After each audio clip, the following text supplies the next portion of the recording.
Halo teman-teman, selamat datang di Brand Advice Talk episode 14. Kebetulan episode kali ini kita adakan secara virtual lagi atau secara daring karena kondisi yang masih pandemik ya. Dan juga kebetulan untuk hari ini tamu kita ini asalnya nggak dari Indonesia. Jadi beliau ini lagi di luar negeri sih bisa dibilang. Nanti mungkin setelah kita kenalan biar teman-teman tahu ya dia lokasinya lagi di mana ya. Nah, untuk episode hari ini kita kedatangan salah seorang teman lama saya yang kita udah lama nggak ketemu, udah lama nggak callingan, walaupun kadang-kadang masih kontak-kontakan by WA ya. Nah, kita kedatangan Bapak Dedi Edward Ambarita. Saya panggilnya sih Dedi biasanya karena ini teman dekat sih, jadi nggak panggil Pak gitu ya. Kita panggilnya santai aja, saya panggil Ded gitu biasanya. Nah, Ya, mungkin background singkat Bapak Dedi Edward Ambarita ini atau saya panggil Dedi aja lah. Kayaknya ya, jadi agak aja canggung udah. kalau saya panggil Bapak ya, karena kita udah Ya, teman dekat banget dari dulu, teman iya. seangkatan. Dedi ini adalah VP, jadi Vice President Finance and Human Capital di Telkomsel, tapi ini Telkomselnya pakai C ya.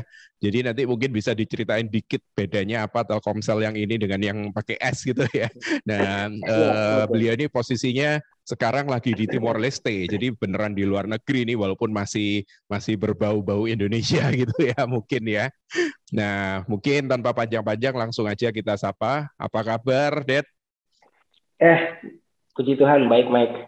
Apa Baik kabar nih, ya. Mike? Lama nggak ketemu nih. Baik-baik, lama nggak Alhamdulillah ketemu. baik ya. 10 tahun lebih kayaknya kita Ya, nggak ketemu ya. 10 tahun ya. Terakhir ketemu kayaknya Dedi ini belum merit, menjelang merit waktu itu kalau nggak salah kan ya. Iya, iya, Waktu iya, itu betul, betul. mungkin ini perkenalan singkat. Jadi Dedi ini teman kuliah saya, kita sama-sama dulu pemburu double degree ya. Jadi Dedi ini kuliahnya sama-sama di Fakultas Ekonomi dan di Fakultas Hukum. Tapi yang Fakultas Ekonominya kita beda kampus. Kalau Dedi ini di UNER dua-duanya, Universitas Erlangga.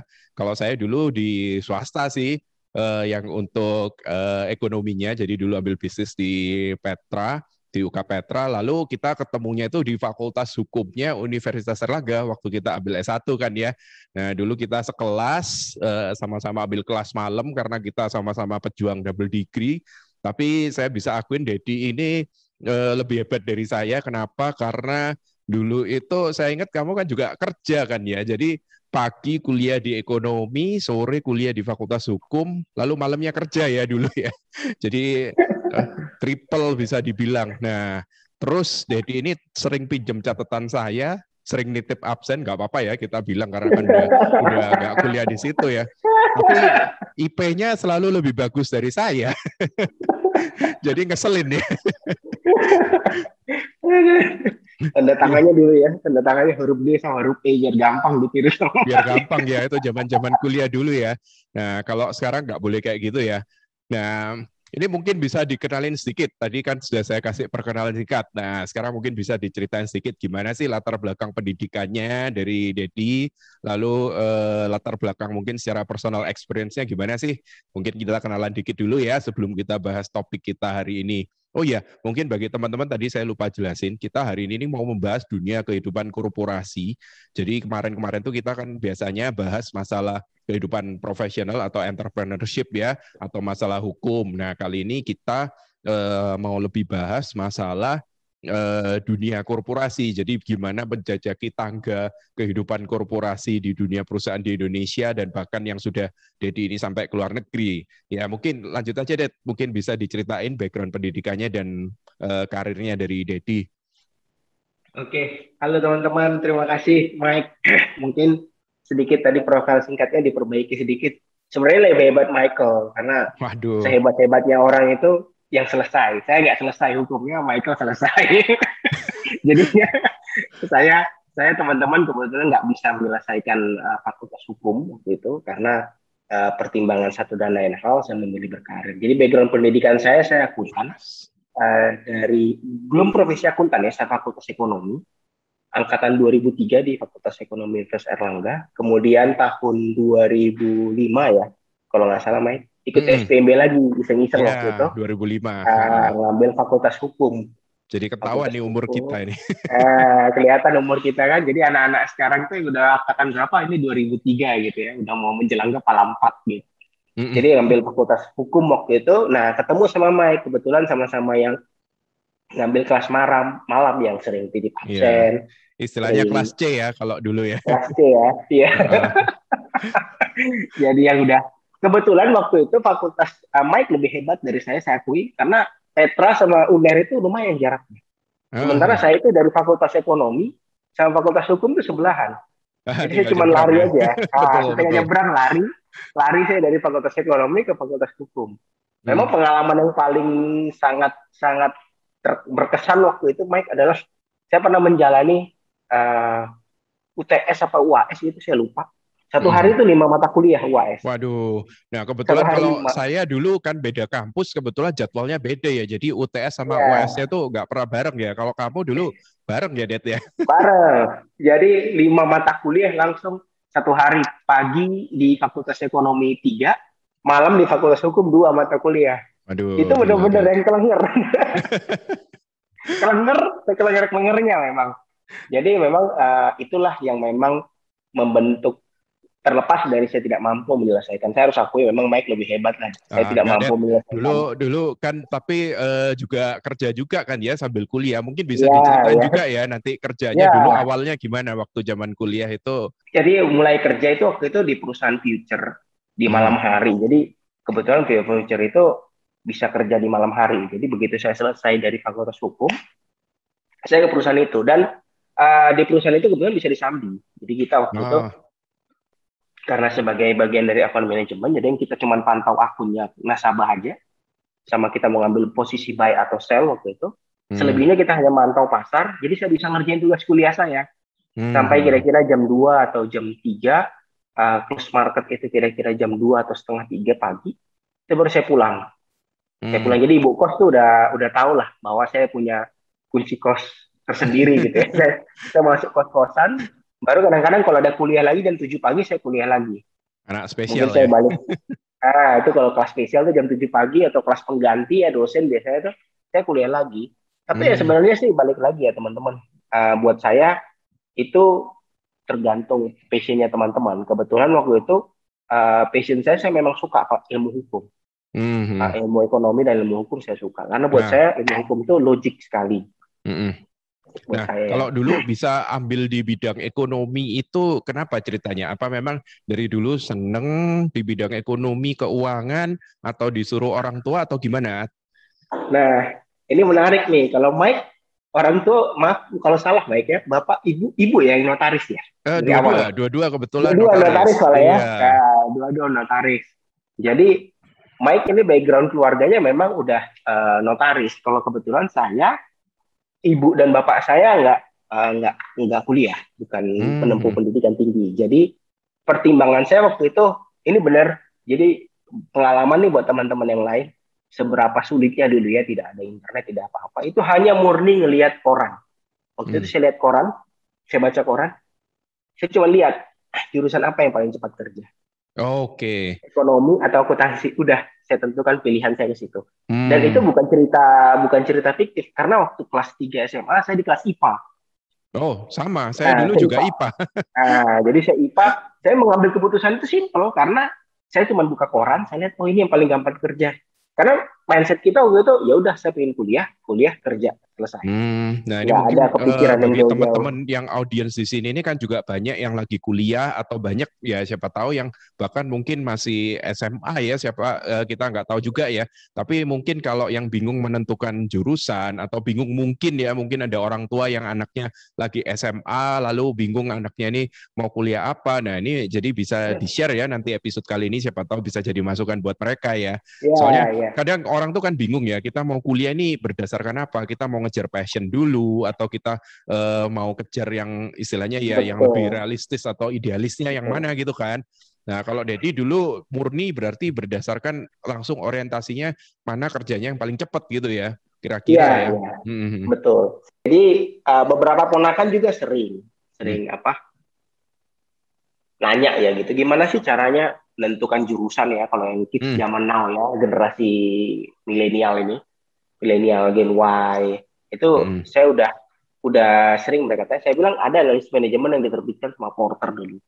Istilahnya kalau dulu SWOT ya, kalau sekarang kan tahu sih ya, berangkatnya dari pelitnya dulu. Saya bilang ya lihat dulu kekuatan diri kita. Kenapa saya waktu itu memutuskannya seperti itu? Ya karena saya tahu background orang tua saya itu pegawai negeri sipil. Jadi saya nggak bisa ekspektasi apa-apa. Saya nggak bisa berharap mereka akan kasih saya link networking untuk berbisnis. Mereka akan memberikan saya modal. Mereka juga mungkin bisa kasih link saya untuk masuk ke PNS. Nggak juga. Karena orang tua saya startnya mungkin dari non sarjana. Jadi secara karir juga tidak terlalu tinggi jabatannya sampai pensiun. Jadi saya lihat dari internal kita dulu. Kita lihat dulu internal kita. Supaya apa sih yang kita punya gitu ya. Terus kalaupun ada kelemahan kita, gimana caranya manfaatkan ini jadi kekuatan. Nah, fisiknya, prinsipnya waktu itu saya bilang, kalau kamu udah tahu kamu nggak punya networking, nggak punya darah ningrat kasarnya gitu ya, tanggung jawab atas keputusanmu. Makanya waktu itu saya bilang, saya ambil fakultas ekonomi, saya tidak melihat passion ataupun apapun, cuma saya ngelihat, oh ini paling cepat kerja, dan ini logis. Kebetulan dari IPA, saya nggak belajar banyak akuntansi, hanya di kelas 2 SMA waktu itu.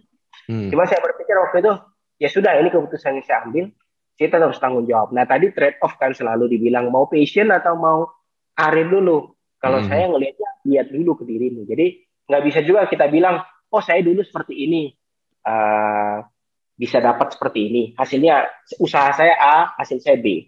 Nggak bisa sama dengan anak sekarang, karena teman kondisinya udah beda kan. Terus yang kedua, background-nya juga udah berbeda. Jadi saya selalu bilang, apapun pilihanmu, termasuk sama anak saya, kebetulan udah ada anak sekarang, saya bilang, apapun pilihannya, yang penting tanggung jawab. Dan ya, kalau kamu hobi, ya udah jalanin. Karena at the end, kamu akan kembali lagi ke hobimu. Beberapa teman saya juga gitu, Mike. Dia ngambil jurusannya apa, kemudian kerjanya apa, dan terbukti sukses. Ada juga yang memang nggak konsisten di jurusannya itu, dan akhirnya nggak dapat dua-duanya gitu, passionnya nggak dapat. Profesinya juga nggak dapat. Justru terombang-ambing ya, nggak ngerti ke kanan ke terombang-ambing kiri. di tengah, betul. Jadi buat saya ya sudah, tentukan haluan mau kemana, ya udah tanggung jawab di situ. Karena bagaimanapun jalan itu ya kamu harus jalani. Nah, dulu ini saya pernah dengar atau pernah baca ya, atau pernah nyimpulkan sendiri, saya lupa. Pokoknya ada omongan gini sih, kalau kita nggak bisa jadiin hobi kita kerjaan, jadiin kerjaan kita itu hobi. Setuju nggak, Det, kalau kayak gitu? Setuju, Mike. Karena hari-hari awal saya masuk akuntansi di profesi ya, stres sebenarnya. Sangat-sangat stres. Karena di fakultas ekonomi dulu, saya belum ngambil profesi kebetulan. Dan ketika saya tanya sama teman-teman yang ngambil profesi juga sama aja. Kita banyak berkecimpung di teori, gitu ya. Basic skill kita kayak Excel yang aplikasi bantu, Excel, SAP itu nggak pernah ada. Aplikasi SAP itu enterprise system ya, yang banyak digunakan perusahaan-perusahaan. Itu kita semua belajar otodidak. Jadi kuliah itu hanya membentuk logic thinking kita, alur berpikir kita, membentuk karakter kita, gimana kita tanggung jawab tadi, apa yang sudah jadi tugas kita. Selebihnya ya otodidak aja di jalan. Harus mau belajar. Kalau nggak mau belajar ya balik lagi tadi, harus dijadiin hobi, Mike. Awal-awal stres, lembur sampai jam 2, jam 3, lembur stres gitu dengan kerjaan. Tapi lama-lama ya balik lagi, ini tanggung jawab dan harus diselesaikan. Udah dimulai jadi hobi. Akhirnya sampai sekarang itu terbawa ya. Jadi passionnya terbawa. Saya kalau ngelihat angka, suka ngelihat kayak ada feelingnya lah, oh ada yang something wrong nih dengan angka ini. Coba dicek ke sini deh. Cek ke sini, dan selalu saya minta, mana working papersnya. Jadi bener sih, Mike, kalau nggak bisa hobinya ya udah jalan kedua ya jadi ini nih hobi, karena mau nggak mau kan. Ya, apalagi kalau memang hasilnya bagus ya, jadi siapa yang nggak seneng ya dapat duit ya, nanti dari situ kita bisa ngejar hobi kita yang sebelumnya gitu ya. Betul, Mike. Kecuali kamu anak sultan ya. Waduh, iya itu lain cerita ya kalau itu ya. Betul. Mungkin Crazy Rich Surabayans gitu atau. Iya. Nah, menarik. Tadi kita kan udah sempat bahas banyak masalah pendidikan ya, jadi bagaimana latar belakang pendidikannya Dedi ini, bagaimana cara memilih jurusan, mungkin teman-teman di sini yang masih bingung-bingung ya menentukan passion atau idealisnya dulu, dapat sedikit input gitulah, insight dari kita ya. Nah sekarang kita mau bahas masalah kehidupan profesionalnya Dedi ini. Karena kayak yang tadi sudah saya bilang ya, kita selama ini tuh lebih banyak bahas masalah gimana sih kalau kita mau usaha sendiri, mau buka bisnis sendiri, apa aja yang harus dipersiapkan, atau bahkan dari segi profesional, contohnya dari segi pajak atau hukum. Nah, kalau Dedi ini kan terus terang agak berbeda background-nya, karena Dedi ini dari awal langsung masuk ke jalur korporasi kan ya. Jadi selalu menjajak apa ya istilahnya menjajaki tangga korporasi lah, corporation ladder gitu ya istilah kerennya ya mungkin ya. Nah, mungkin pertanyaannya dulu start karirnya dari mana ini? Maksudnya kenapa kok memilih korporasi daripada usaha sendiri? Lalu mungkin bisa dijelasin juga dulu pertama kerja di mana? Lalu apa namanya tips-tipsnya nanti juga ya mungkin ya gimana supaya lebih menarik supaya apa ya employer ini lebih gampang melirik lah ke kita sebagai calon pekerja ini. Mungkin kita sharing-sharing gitu ya, Det ya. Ya, siap. Jadi mulai karir itu pekerja lepas ya, pekerja lepas dulu.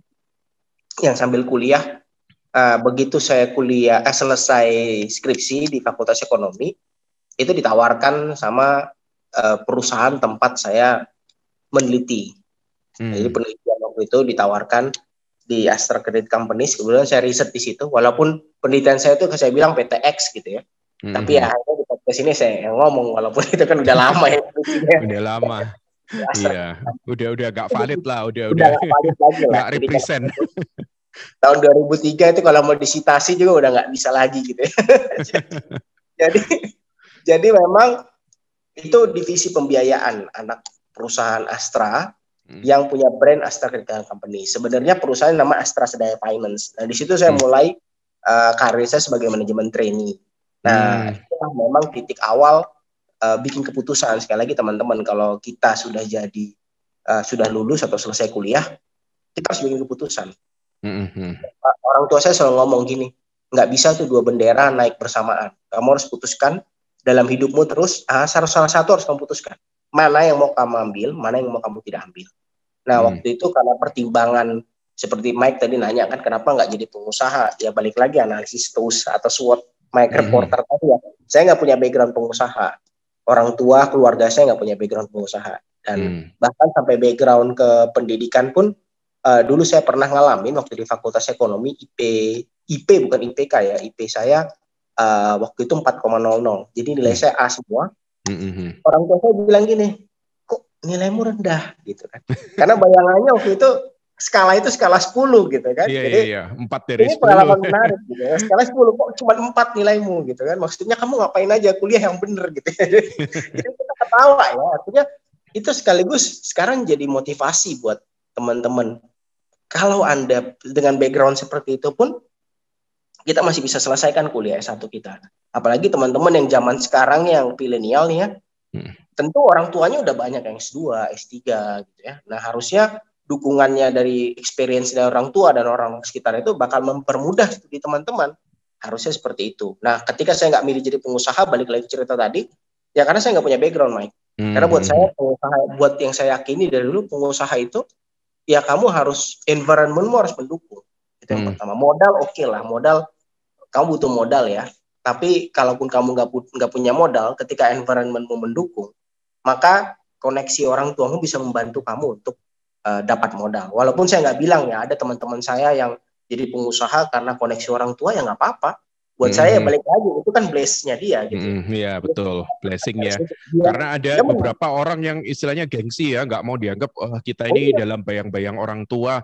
Nah justru itu kita harus anggap ya memang kita dilahirkan seperti itu kok. Kita bukan karena apa namanya, bukan karena kita yang seumur hidup terus istilahnya yang ngandalin orang tua kan gitu, tapi memang kita memang ya tiap orang posisinya beda-beda kayak tadi yang Dedi bilang gitu kan, memang Dedi environment-nya walaupun bukan pengusaha ya udah jadi kita embrace aja istilahnya mungkin gitu ya Det ya. Betul Mike, jadi nggak usah bilang A atau B ya. Buat saya sih seperti Mike lah misalnya sekarang kalau ke arah notaris ya, karena memang orang tua di bidang itu. Dulu ada teman saya. Jadi gimana-gimana pasti ada backgroundnya hukum, pasti sehingga saya ada. memilih sebagai lawyer ini kan karena masih ada sedikit banyak pengaruh dari orang tua gitu kan ya. Betul. Justru itu faktor harus disyukuri kalau menurut saya. Kenapa Oke, harus siap. nggak disyukuri? Karena begitu banyak orang yang punya background yang bagus, orang tua yang mumpuni, kenyataannya nggak jadi apa-apa juga, teman-teman. Justru sebodoh-bodohnya, bukan sebodoh ya, nggak boleh ngomong bodoh ya.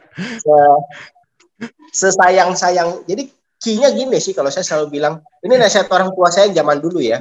Kata bodoh itu kita ganti sama tidak cerdas. Saya terus terang yang saya ingat banget dari Dedi ini belak-belakannya. Dari dulu kalau ngomongin apa gitu selalu to the point. Itu harus diperbaiki, Mike. Tidak cerdasnya orang adalah orang yang tidak bisa memanfaatkan kesempatan. Itu yang saya bilang. Jadi sampai dikasih contoh yang sangat kasar.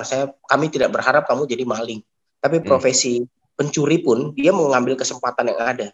Apalagi profesi yang mulia yang lain gitu ya. Jadi buat saya sih ya nggak apa-apa kalau memang ada background orang tuamu, ya kamu maksimalkan.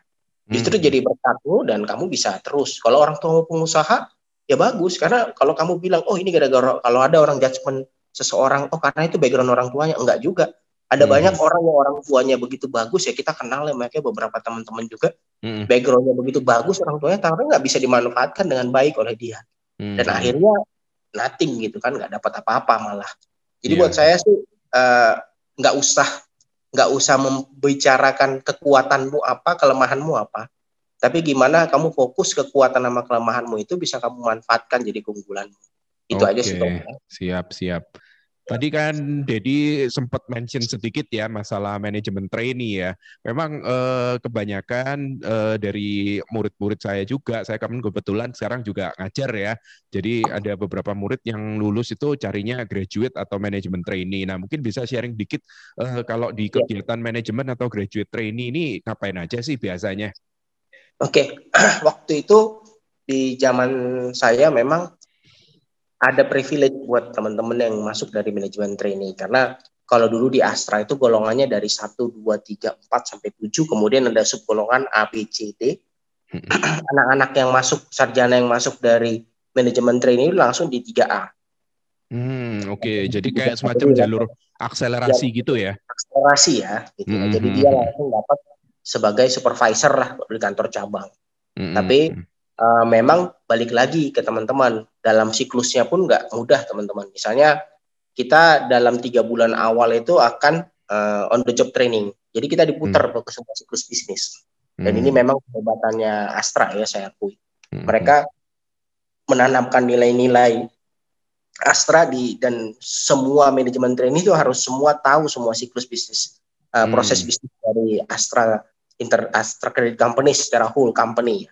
Nah setelah itu kita ditentukan spesifik namanya. Kita mau on the job training di mana, spesifik function. Oh kamu misalnya di fleet management. Dulu saya dapat di fleet management. Fleet management itu adalah divisi yang ngurusnya, kalau kredit itu kan ada 3 jenis. Ada yang retail, ada yang komersial bisnis. Retail itu kayak kredit mobil, Mike. Mobil Avanza, Innova, nah itu retail. Kemudian kalau dia agak buat komersial seperti pick up truck, itu komersial bisnis. Di atas 1 miliar itu biasanya alat berat, fleet, armada. Itu divisinya korporasi biasanya yang kita biayai. Iya. Pantesan dulu ditempatin di Kalimantan juga ya, karena di situ. Karena Kalimantan booming waktu itu. Oke, iya. Saya ingat dulu zaman itu soalnya kan nggak bisa mulai titiknya. Dedi nggak bisa nerusin kuliah itu kan ya waktu itu ya, karena ditempatin di Kalimantan ya waktu itu ya. Di Kalimantan waktu itu. Terus benar-benar belajar sesuatu yang baru ya waktu itu di situ, Mike. Ketika saya masuk di division ini, saya sempat tanda tanya sebenarnya sama Astra, kok saya yang backgroundnya accounting ditempatkan di sini, nggak nyambung sama sekali, Mike. Jadi saya masih ingat itu atasan saya minta untuk follow up salah satu kontrak ya. Waktu itu saya masuk di collection-nya. Saya nggak ada bayangan tuh sebenarnya. Dibilang motor grader tuh kayak apa gitu. Sepanjang kuliah tuh nggak tahu motor grader. Tapi ya itu di ACC itu, di Astra Credit Company itu selalu ngomong siap kupo, itu artinya komandan. Jadi apapun order ya pokoknya siap dulu. Habis itu baru kita mikir tuh. Kita mikir gimana caranya menuhin order ini. Seperti apa nih caranya. Nah itu journey saya setelah saya dapat penempatan di Balikpapan, nah itu penempatan setelah lulus, jadi begitu 6 bulan, Mike teman-teman, kita harus presentasi ke BOD. Kita presentasi ke BOD dan kepala divisi, project apa sih yang mau kita usulkan buat Astra. Nah, ini kita pakai Six Sigma, karena Astra itu salah satu pemegang sahamnya GE. Jadi GE punya tools namanya Six Sigma. Kalau kita present, kita lulus, kita bisa dapat pegawai tetap. Kalau kita nggak lulus, kita nggak akan dapat pegawai tetap, artinya pegawai kontrak kita diputus. Pertanyaan gini, apa iya? Masa iya ada yang nggak lulus? Ada. Teman saya ada beberapa yang nggak lulus. Jadi angkatan saya benar-benar ada yang nggak lulus. Lebih pada memang nggak fit sama budaya perusahaannya. Jadi nggak khawatir sebenarnya, itu tergantung kalau Anda benar-benar serius kerja dan ngelola project itu. Dan yang bikin susah kan waktu itu di samping kita kerja, ya kita harus bikin project gitu kan. Dan di situ anak baru bikin project, ya mungkin mereka juga agak resisten ya, artinya mau ngapain sih lu nanya nyusahin kita aja gitu, bantu kerja juga enggak gitu ya.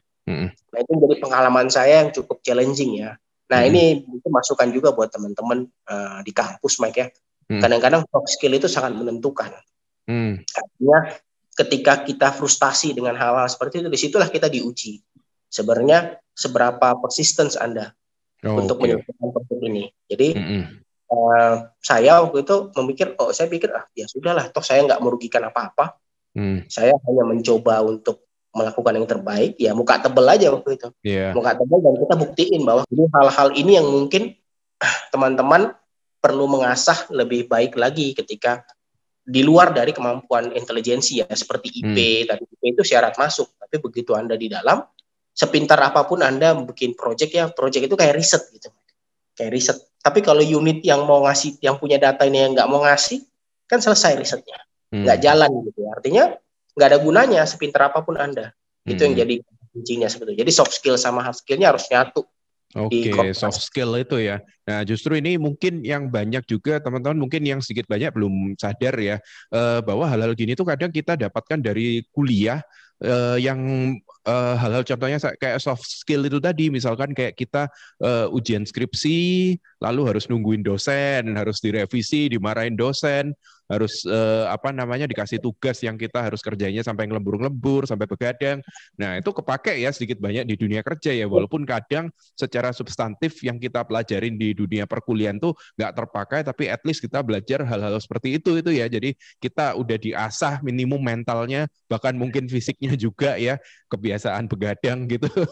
Lalu kita terapin di dunia kerja, dan juga bahkan termasuk masalah sosialisasi ya. Nah, ini mungkin bisa kita bahas juga.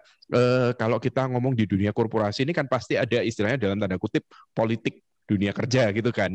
Nah, mungkin bisa sharing-sharing sedikit sih, ada pengalaman-pengalaman gimana, terus tips-tips dalam berpolitik di dalam dunia kerja ini bagaimana sih, Det? Terus terang soalnya saya sampai sekarang dalam dunia karir dan profesional nggak pernah saya ini di dunia korporasi. Dari dulu saya karena mungkin profesi sendiri di bidang pengacara atau lawyer ya, itu kan bidangnya profesional. Dulu sih memang sempat magang, tapi sudah sekedar magang aja. Setelah magang disumpah ya udah buka praktek sendiri istilahnya kan gitu. Nah, makanya saya ini tertarik untuk menggali lebih lanjut dari Dedi ini. Gimana, Det? Mungkin bisa sharing-sharing ke teman-teman.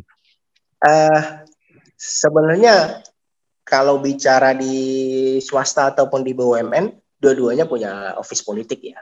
Oh, sama-sama ya. Kebetulan Dedi juga soalnya dulu di swasta, sekarang di BUMN ya. Mungkin bagi teman-teman yang belum familiar ya.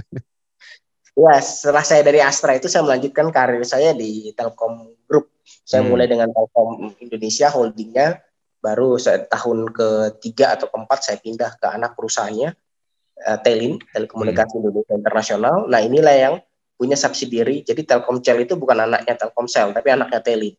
Telin ini adalah anak perusahaan Telkom yang punya bisnis di luar negeri.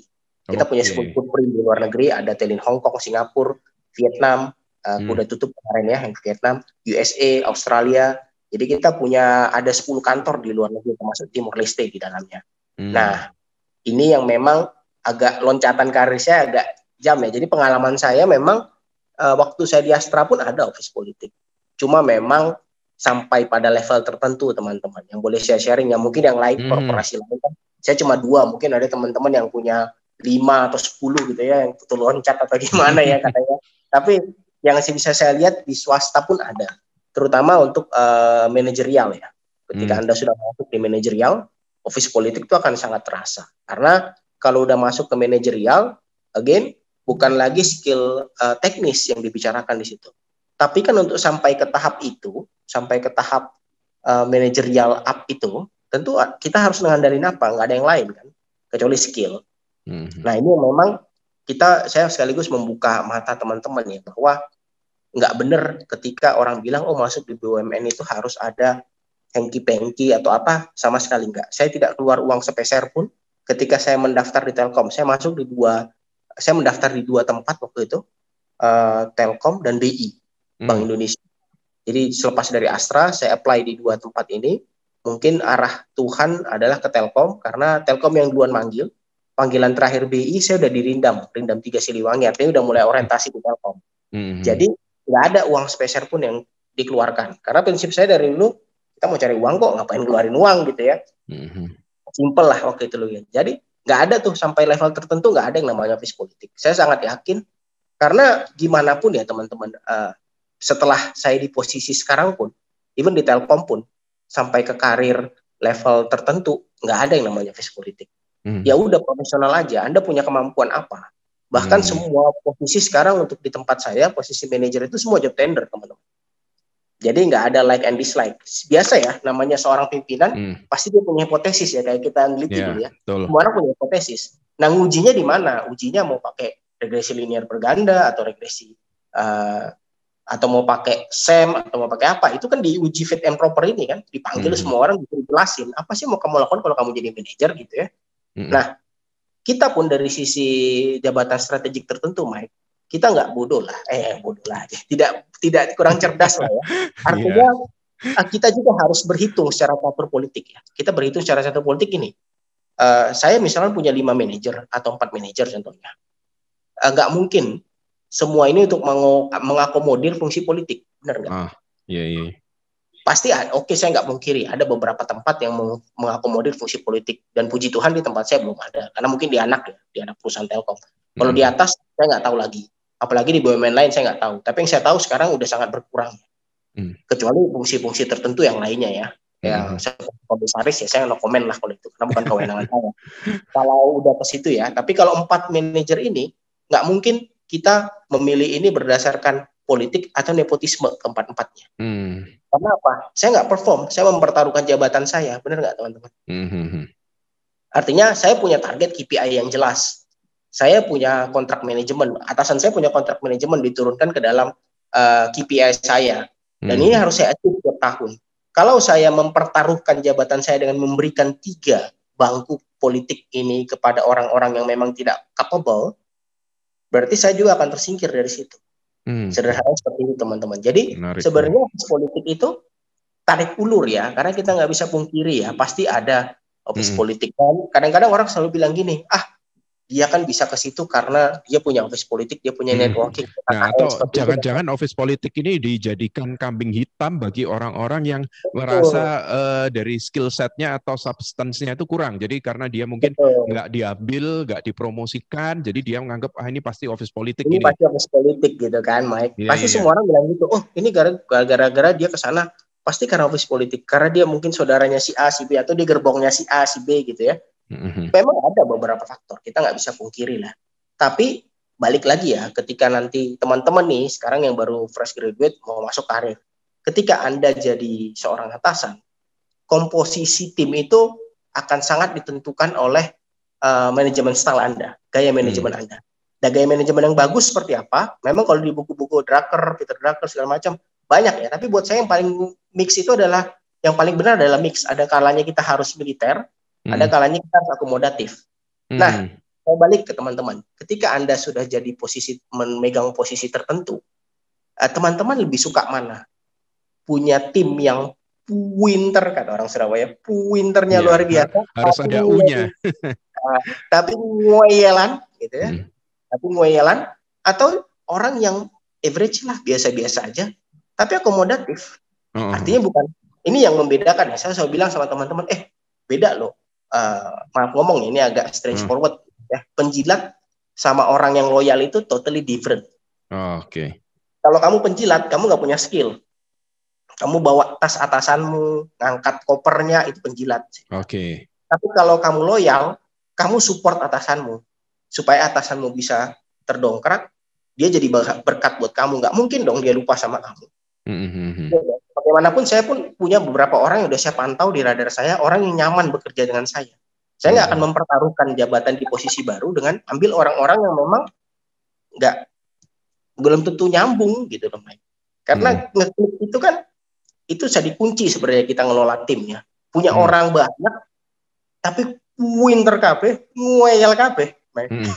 Lah kebayangkan ini kalau orang fisika dulu kita sama-sama kuliah ada entropi namanya. Entropi organisasinya itu udah kacau, vektornya satu ke kiri, satu ke kanan, jadi resultannya minus. Gitu kan, tapi lebih baik kan vektornya nggak terlalu kuat tapi searah semua. Iya. Pak Michael Deruslim, mantan direktur Astra dulu ngomong gitu. Di Astra itu nggak ada orang pinter. Tapi super tim. Makanya Pak Michael kan almarhum Pak Michael jarang masuk ke base apa gitu. Tapi di Astra itu super tim. Nah, begitu juga dengan Telkom Group. Pak Asa itu salah satu direktur WIMS dulu yang sudah pensiun, beliau bilang super tim. Lebih baik kamu punya super tim daripada kamu punya Superman. Karena kalau Superman ini terlalu dominan bisa bikin chaos gitu. Tapi kalau super tim entropinya bagus, organisasi jalan, kamu bawa sebagai leader tuh, kamu bisa nunjukin arahnya nih mau kemana gitu. Itu sih Mike. Jadi benar juga kata Mike, banyak orang yang mengkambing hitamkan office politik, sebenarnya enggak juga.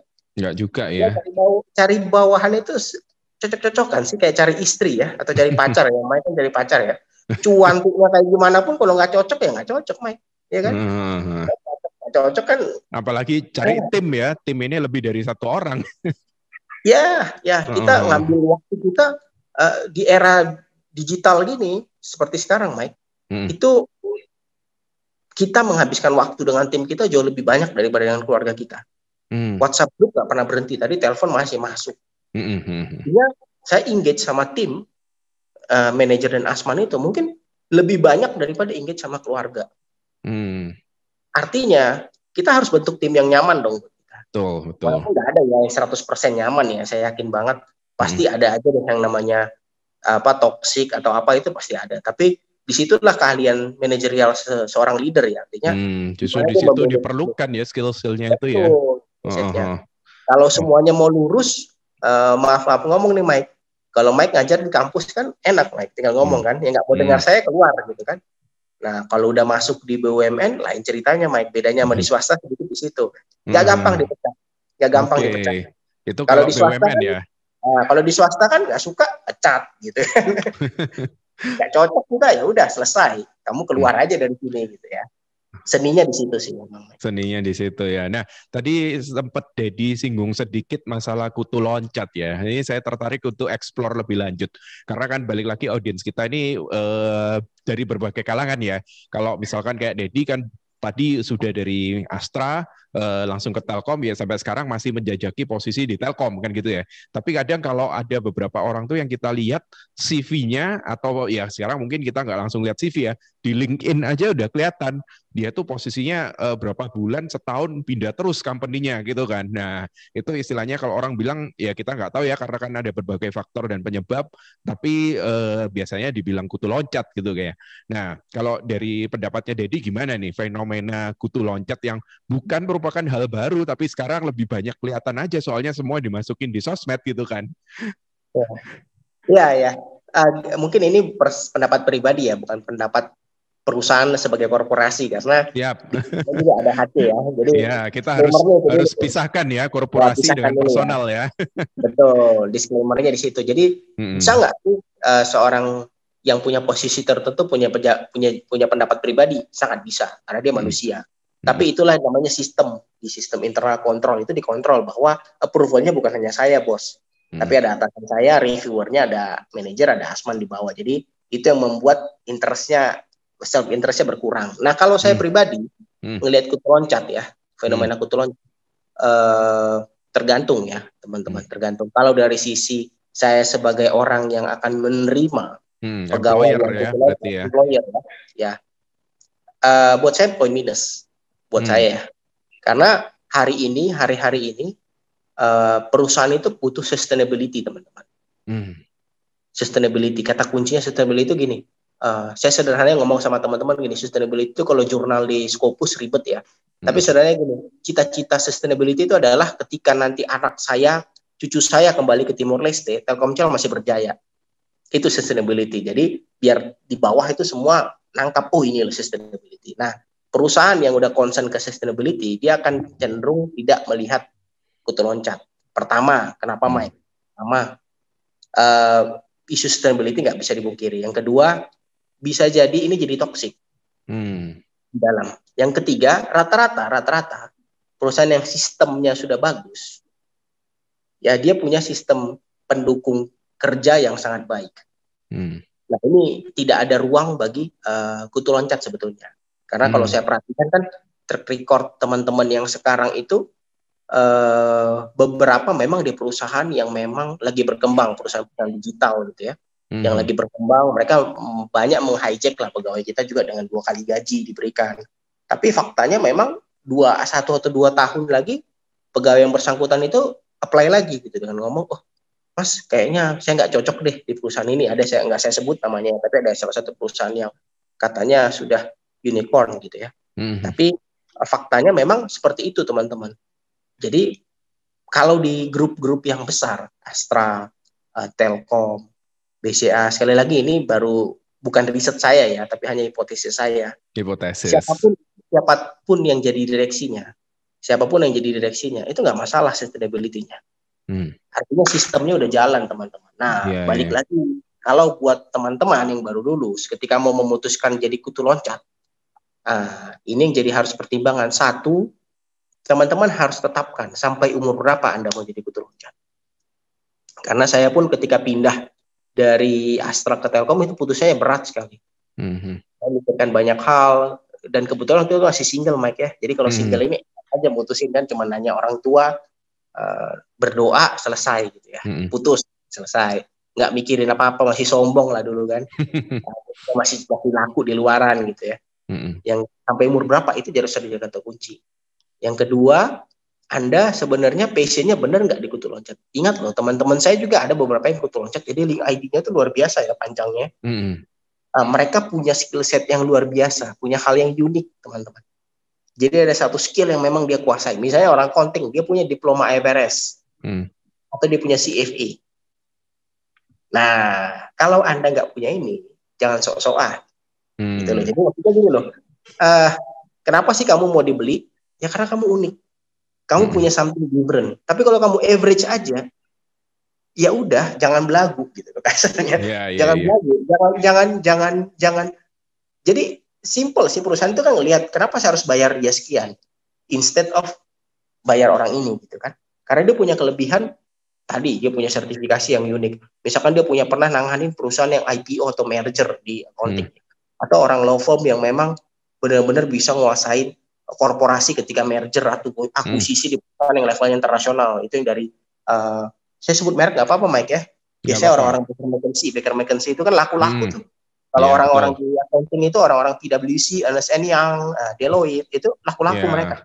Karena mereka punya skill set yang spesifik teman-teman. Kalau nggak punya skill set spesifik nggak bisa masuk ke Big Four itu kan ya. Masuk ke Big Four itu. Dan dia udah ditempa di situ. Jadi kita dari korporasi ngelihat, oh ini barang udah jadi bos. Ya nggak, kita daripada instead of ngedidik orang lagi dari awal, beli kucing dalam karung, beli yang udah jadi.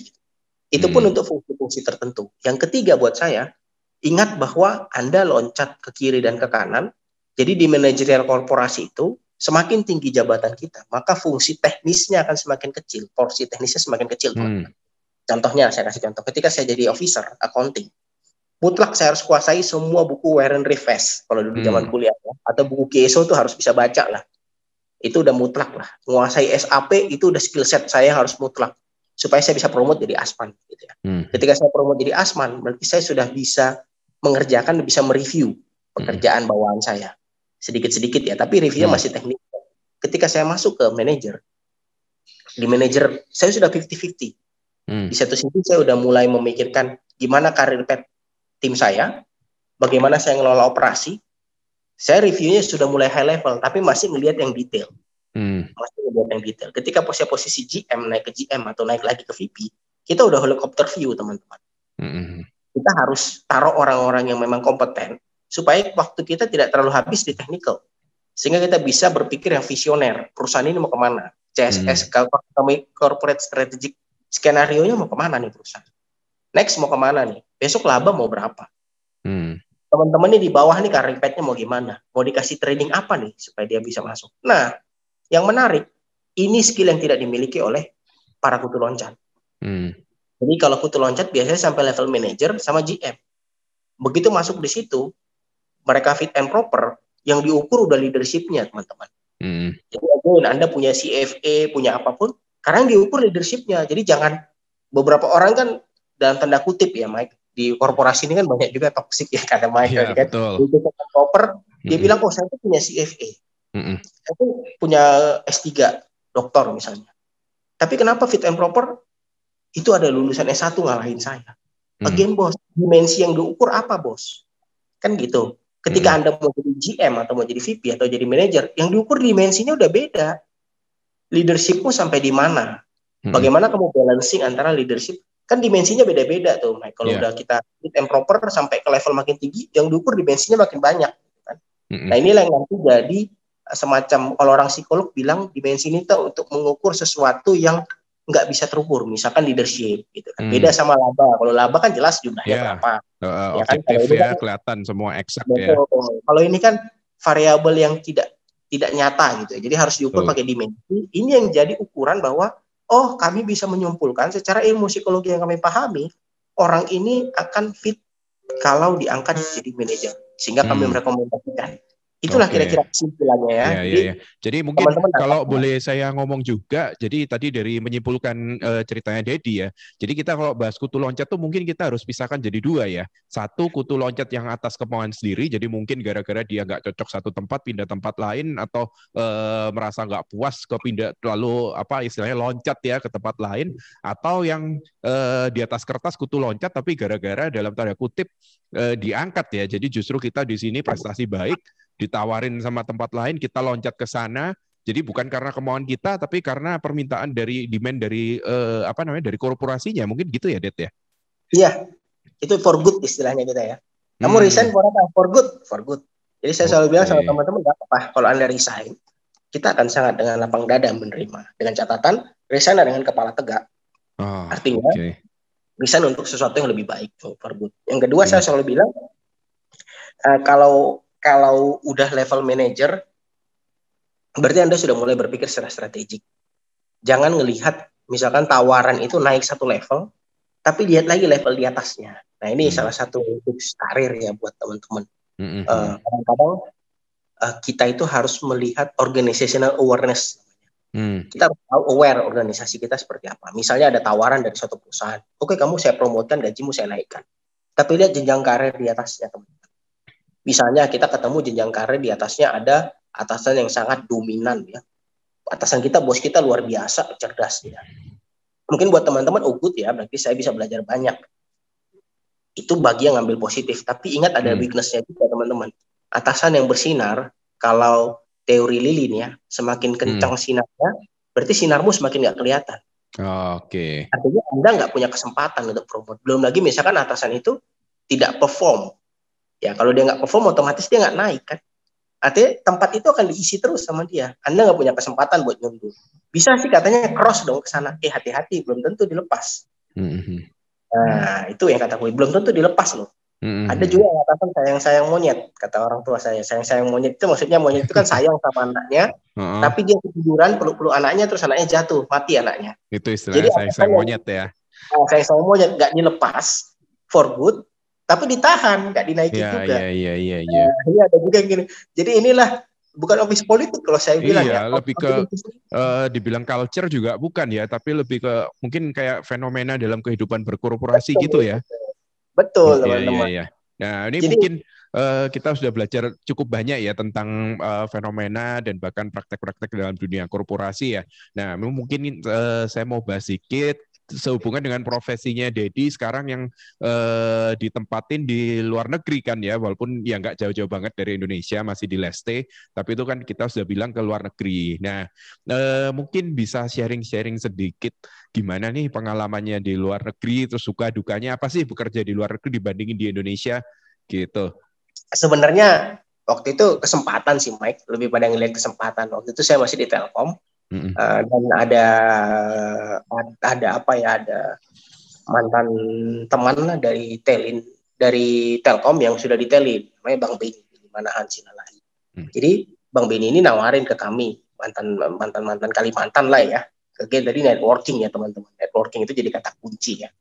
Kita ditawarin, mau ikut nggak? Tapi saya cuma nawarin loh, kamu harus tes nih, ada project baru namanya Telin.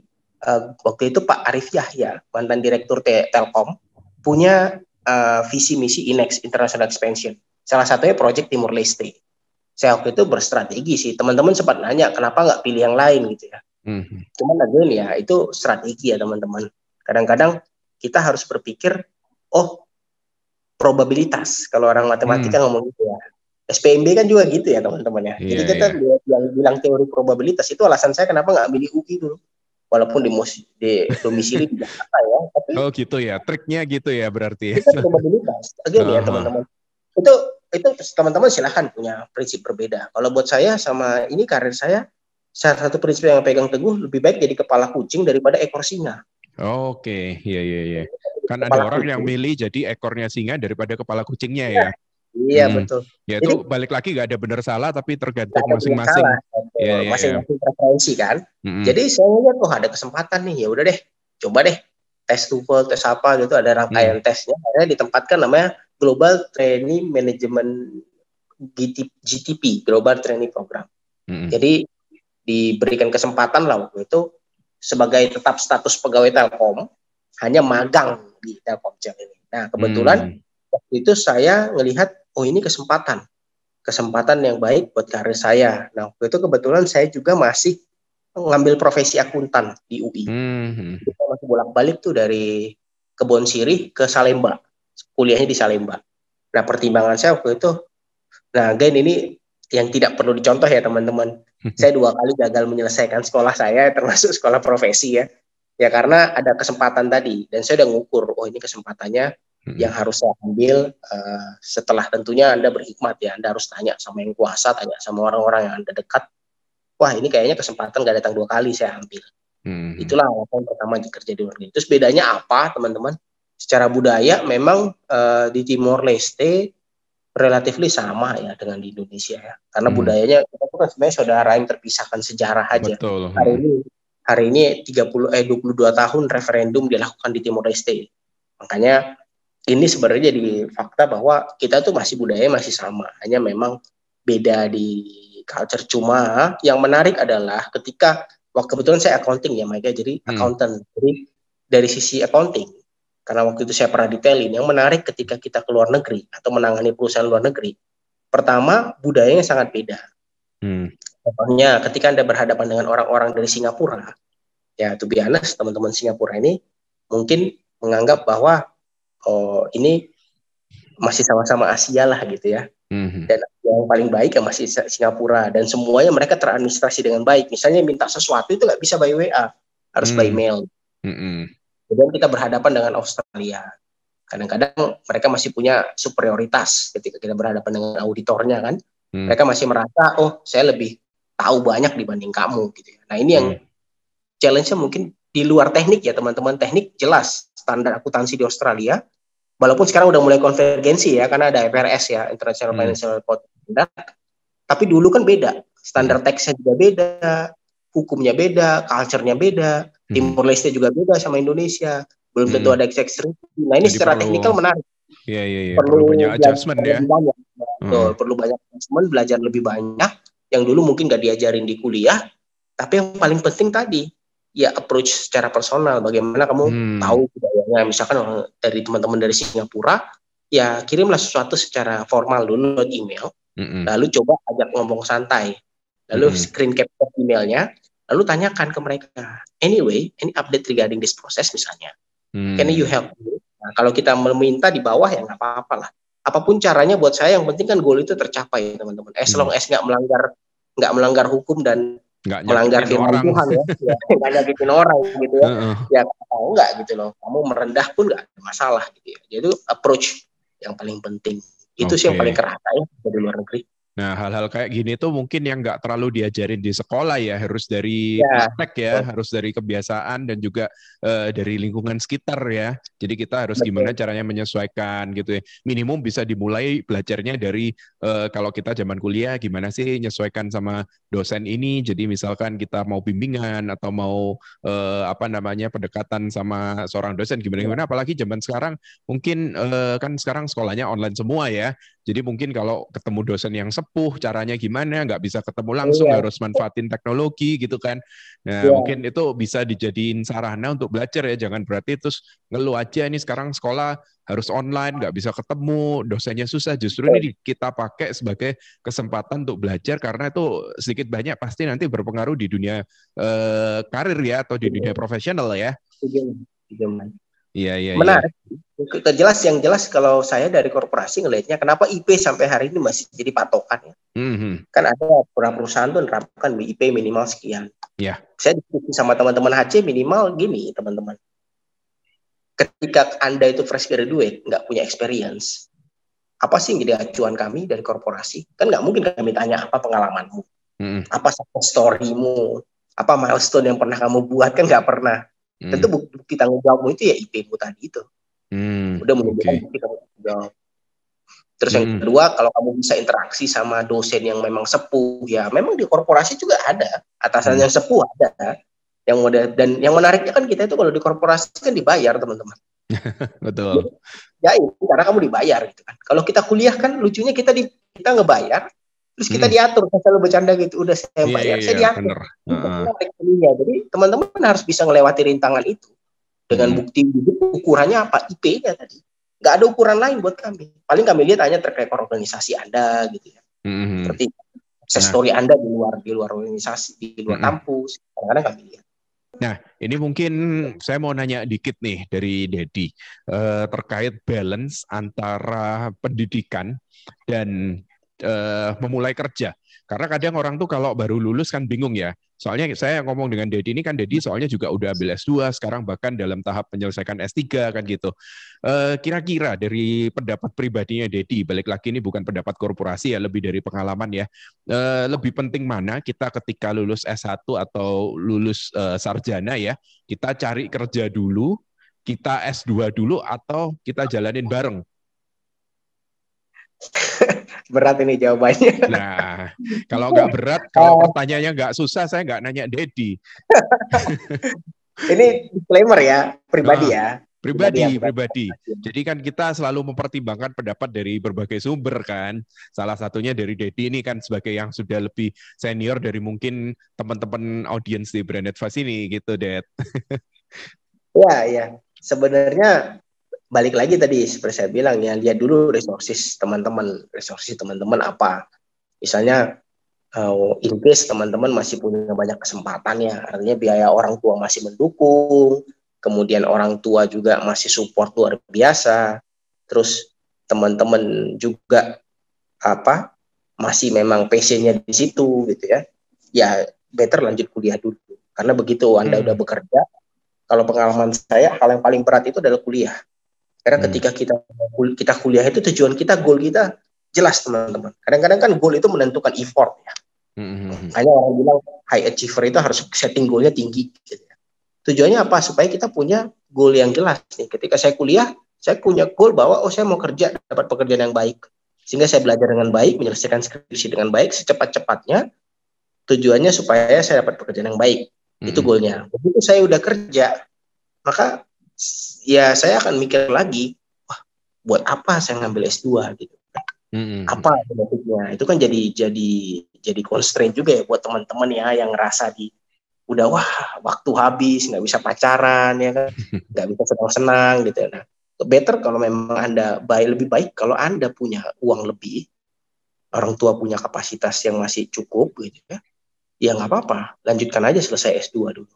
Nah setelah S3 mungkin silahkan kalau Anda memutuskan berkarir ya. Kecuali misalnya ada sebagian orang yang memang talenta atau passionnya itu di dosen misalnya. Ya nggak apa-apa, lanjut aja S3. Karena kalau udah S3 masuk ke dosen, itu akan sangat baik. Tapi kalau Anda di korporasi, saya nggak rekomendasi justru. Karena di S3 itu kan lebih banyak riset ya teman-teman. Sementara S3, kalau mungkin sharing sedikit ya, di Indonesia mungkin S3 ini lebih banyak ke arah filosofi ya, bukan kayak di luar negeri yang ada beberapa S3 yang sifatnya praktek gitu ya, jadi misalkan gelar doktor yang untuk praktikal gitu kan ada ya di beberapa negara ya, bener ya?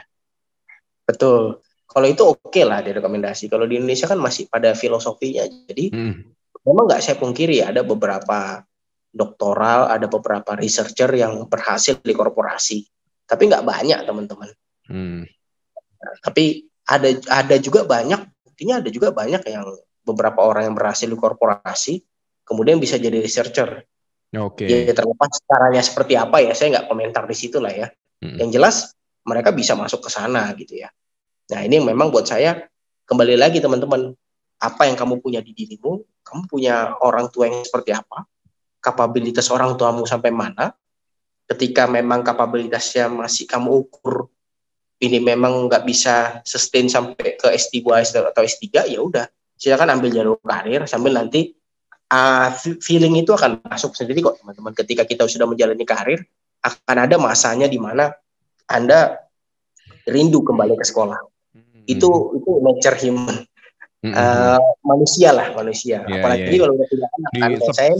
Di sebelah pasti lebih hijau ya. Kita kalau kuliah pengennya kerja, kita kerja pengen kuliah gitu ya. Iya, betul, asal jangan pengen istrinya orang gitu ya.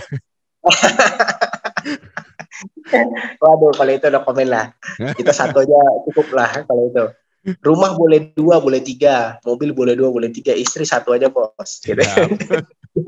Jadi balik lagi Mike, kayak misalkan seumuran saya gitu. Banyak bapak-bapak yang ambil S3 pun kita tanya kenapa.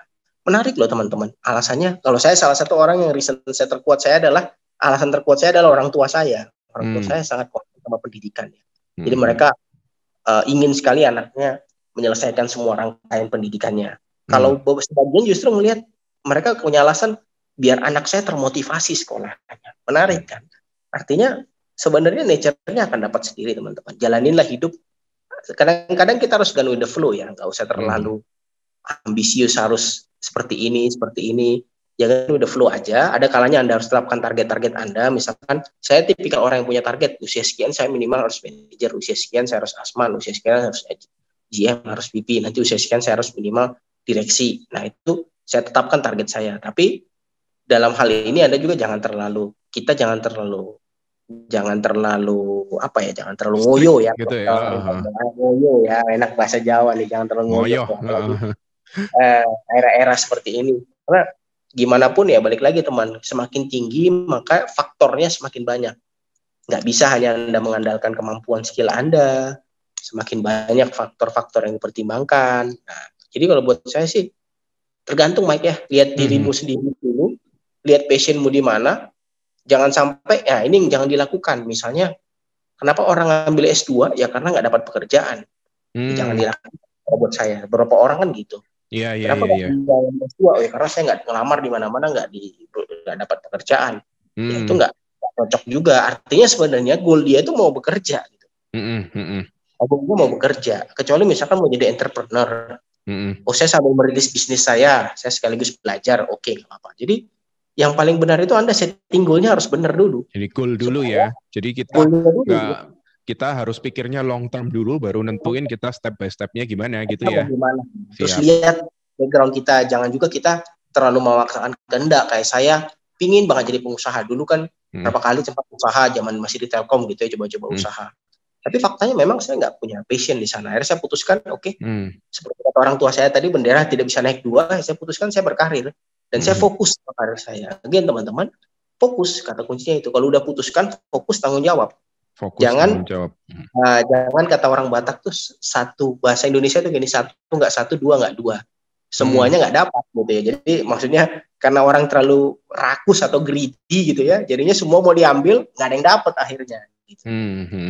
Kalau bahasa itu tadi mungkin bahasa Bataknya, kalau bahasa Jawanya ada yang bilang eman-eman malah nggak kumanan semua gitu ya.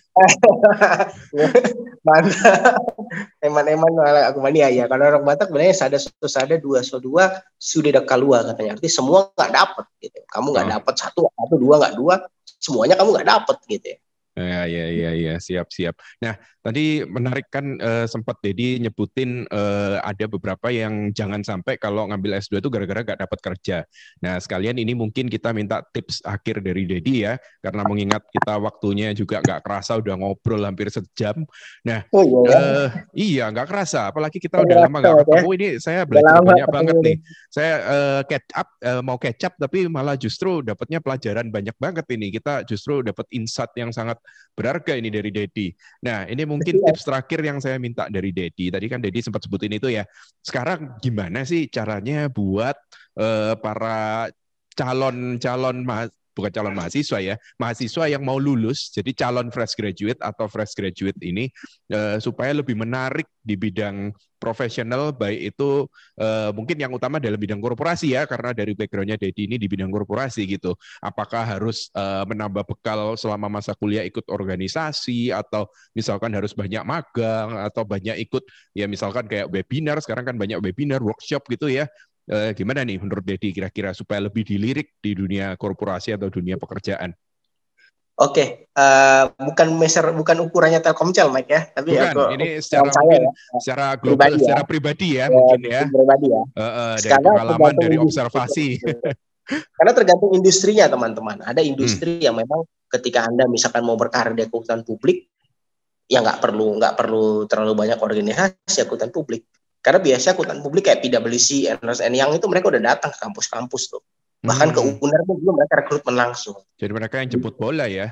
Mereka jemput bola, karena mereka pertaruhannya memang harus dapat resources yang bagus. Jadi mereka udah datang beberapa, kalau Novum saya nggak tahu ya, tapi beberapa kayak HHP itu datang ke UI. Kalau di UNER saya nggak tahu ya. Dulu di UNER PwC datang, EY datang. Kalau saya sih kayak di UNER, di kampus kita sekarang udah banyak yang dari semester berapa itu udah disuruh magang. Itu mungkin kan termasuk proses seleksi ya.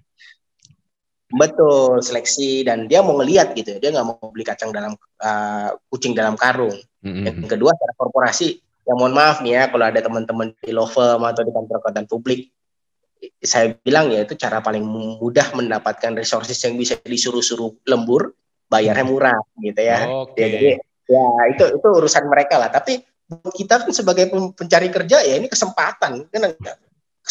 Kapan lagi saya harus show off dong gitu. Nah, ini momentum teman-teman. Yang paling penting menurut saya itu momentum. Ketika kamu dulu harus pintar-pintar lihat momentum. Tentukan goalmu tadi dan lihat momentum. Karena momentumnya seperti yang saya alami. Anda mau meneruskan kuliah atau bekerja. Momentum itu harus Anda pilih. Mungkin kalau waktu itu saya pilih meneruskan kuliah, jalan cerita hidup saya akan berbeda.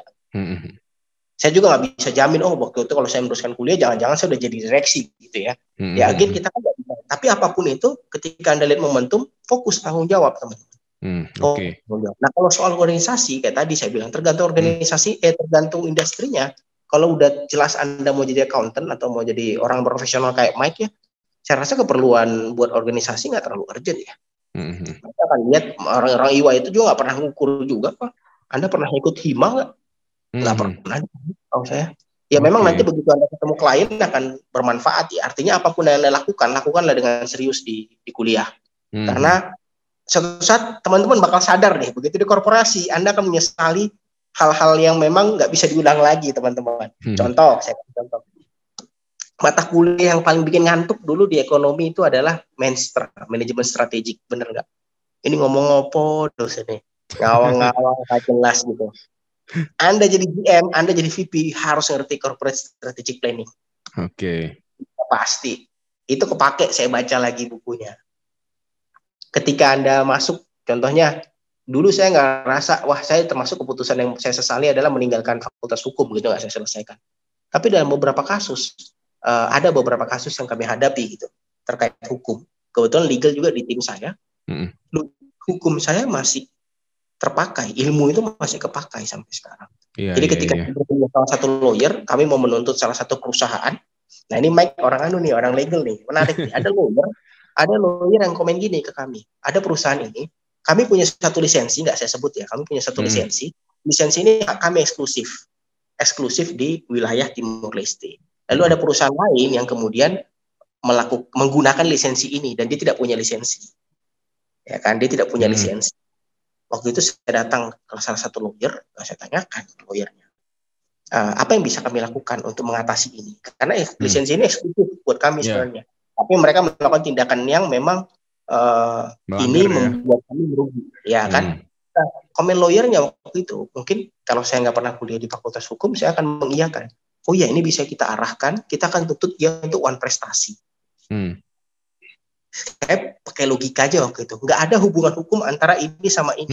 Hubungan hukumnya pemberi lisensi sama penerima lisensi.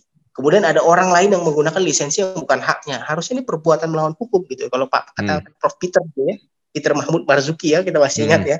Ini perbuatan melawan hukum gitu kan. Kenapa dia komen kontestasi gitu ya? Saya bilang, jadi teman-teman nggak ada yang sia-sia yang Anda lakukan di kuliah itu. Anda pelajari itu setiap menit Anda di kampus itu. Walaupun saya dengar Prof Peter sambil ngantuk-ngantuk gitu ya, tapi masih nyangkut gitu loh teman-teman. Masih kepake di hidup saya. Akhirnya saya nggak deal sama lawyer itu. Berapa perusahaan rugi kalau dia menerapkan fee lawyer ke kami, dia nge-charge kami, dan perusahaan akan rugi teman-teman. Untuk satu tuntutan yang akan useless gitu, benar nggak? Pengadilan akan bilang ini apa sih gitu kan, nggak jelas nih gitu. Ini mungkin juga berlaku bagi dunia entrepreneurship juga ya, karena kalau kita sampai ke posisi tertentu, walaupun kita nggak ada background di situ, tapi sedikit banyak kita nanti pasti terlibat dengan hubungan-hubungan seperti itu. Contohnya legal tadi yang Dedi sebut ya, karena kebanyakan orang murid atau bahkan banyak yang pelaku usaha pun ngomong, buat apa sih saya ngerti legal, saya tahu bisa hire lawyer, tapi kalau di posisi tertentu, kalau nggak ngerti itu nanti bisa bikin atau mengambil keputusan yang salah gitu kan ya. Betul setuju. Nah, jadi setiap menit dari Anda habiskan di kuliah ya, kecuali termasuk pacaran lah ya mungkin ya. Kalau yaitu bagaimana membina relationship ya, bagaimana bernegosiasi kan itu mungkin kepake. Jadi setiap menit itu istilahnya sepik-sepiknya itu ya. SI speak iblis katanya gitu. Nah itu kan kalau orang jualan kan bercandanya gitu, kita harus bisa speak iblis nih gitu kan. Nah itu yang memang jadi bermanfaat. Jadi buat saya balik lagi ya, yang kamu punya tentu ambil momentum. Tadi pertama ambil momentum, kedua fokus sama momentummu, yang ketiga tadi tunjukkan keunggulanmu harus jelas keunggulanmu apa. Manfaatkan semua resources yang ada, jangan ngeluh, jangan bilang oh dia tuh diterima di sana karena bapaknya, omnya, pamannya, Pak D-nya, enggak usah ngeluh. Kalau kamu nggak diterima di sana bukan berarti rezeki Tuhan bukan di situ buat kamu. Cari lagi bos, cari lagi pasti akan ada kliknya. Berapa banyak perusahaan tuh sebenarnya butuh banyak orang teman-teman.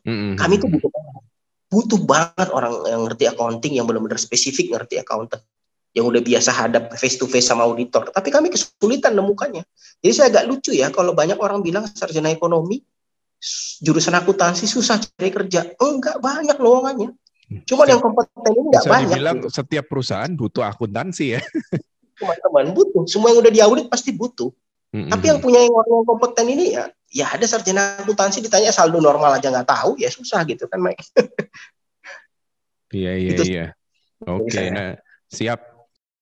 Nah, ini menarik ya, kita udah belajar banyak banget hari ini dari Dedi, dari catch up singkat kita, teman lama yang udah lama nggak ketemu ini, ternyata justru kita dapat ilmu yang sangat berharga nih dari Dedi yang bisa kita share ke teman-teman di Brain Advice. Nah, sebelum kita akhiri episode kali ini, mungkin kita mau minta satu hal lagi, closing statement. Walaupun tadi Dedi sudah sebutin banyak kata-kata mutiara, kata-kata berharga, kita harus fokus tanggung jawab sama pilihan kita, jangan kita terus nyesel kita nggak ngambil A, kita ambilnya B, tahu gitu kita ambil A, kan gitu ya, banyak orang yang merasa gitu ya. Nah, sekarang kita di akhir episode ini kita minta sedikit dong closing statement dari Dedi, bisa tentang apapun sih.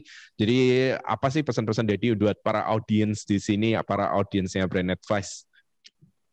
Iya, ini selalu saya bicarakan ke teman-teman yang baru mulai karir ya, yang baru masuk gitu ya kan. Mereka kadang-kadang nanya, apa sih tipsnya kalau berkarir? Saya bilang, percayalah, ini bukan kata saya juga ya, saya ngutip perkataan ada dulu customer saya di Astra. Dia pengusaha tambang ya, dia bilang gini, Dedi, orang pintar itu akan kalah sama orang licik. Dia bilang gitu. Orang licik akan kalah sama orang yang beruntung. atau bejo kalau kata orang Jawa kan kata dia. Nah, orang Jawa banyak kasih nama anaknya si bejo gitu, biar beruntung. Nah, kata dia, jadi kalau kamu berharap kamu orang yang beruntung, orang matematika bilang probabilitasnya rendah banget, bos. Jadi selalulah berpikir jadi orang yang pintar. Kemudian ambil liciknya itu dalam tanda kutip ya. Saya agak ngutip sedikit wording yang diambil dia, kebetulan customer ini ngasih wordingnya licik itu dia korelasikan sama Bible. Cerdas seperti ular, tulus seperti merpati, licik kalau kata-katanya di situ ya, licik atau cerdas. Jadi cerdas seperti ular itu ya itu yang kamu ambil. Tapi jangan lupa tulus seperti merpatinya. Itu aja sih buat saya teman-teman. Jadi jangan berharap kamu orang yang beruntung. Karena nggak banyak orang yang beruntung di dunia ini teman-teman, nggak banyak orang yang bisa jadi direktur. Ya kalau memang kamu sudah pintar, sudah berusaha, sudah best effort, ternyata kamu nggak jadi direktur, ya nggak apa-apa. Berarti kamu udah pernah nyoba kan gitu ya. Minimal ada yang kita ceritain nanti sama keturunan kita. Saya udah pernah hampir jadi direktur gitu ya. Itu sih, makasih Mike. Oke, wah thank you, thanks a lot. Ini beneran kita belajar banyak banget dari ini. Nanti pasti ini kita akan share, saya akan share sama murid-murid saya juga, karena murid saya ini banyak juga yang pasti lagi galau, lagi bimbang, lulus mau ngapain, itu kan pertanyaan yang paling umum ya. Salah satu pertanyaan yang paling umum di negeri kita ini ya. Nah, itu nanti ini mungkin bisa sedikit banyak membantu buat teman-teman audiens di sini.